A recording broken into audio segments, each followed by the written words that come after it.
ચાલો મિત્રો, જય હિન્દ, જય ભારત. આજે આપણે અત્યારે જોવાના છે અગત્યના હોદ્દેદારો, એટલે કે રાષ્ટ્રપતિ કોણ છે, ઉપરાષ્ટ્રપતિ કોણ છે, આપણા વડાપ્રધાન કોણ છે. તો એના વિશે આપણે જોવાનું છે. થોડી અગત્યની માહિતી જોઈ લો. આમાંથી એકાદ માર્કનું પૂછાઈ શકે છે. રાષ્ટ્રપતિ કોણ છે? આપણા દ્રૌપદી મુર્મુ. કયા નંબરમાં? 15માં. પછી ઉપરાષ્ટ્રપતિ સીપી રાધાકૃષ્ણન, એ પણ 15માં. વડાપ્રધાન બધાને ખબર છે, નરેન્દ્ર મોદી. પછી સર્વોચ્ચ અદાલતના મુખ્ય ન્યાયાધીશ સૂર્યકાંત શર્મા, કયા નંબરના? 53 નંબરના. પછી મુખ્ય ચૂંટણી કમિશનર જ્ઞાનેશ કુમાર, 26 નંબરમાં. 26માં છે એટલે સમજે. પછી કેગ સંજય મૂર્તિ.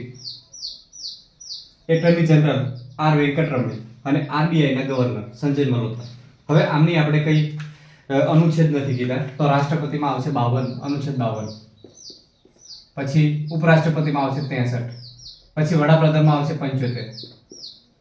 પછી ચૂંટણી કમિશનર સર્વોચ્ચ અદાલત 124.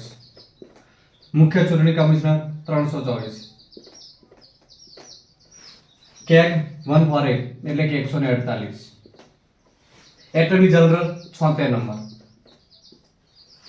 આરબીઆઈના ગવર્નર ની જે અનુચ્છેદ છે એ તમારે કમેન્ટમાં જણાવવાનો છે મિત્રો. બરાબર.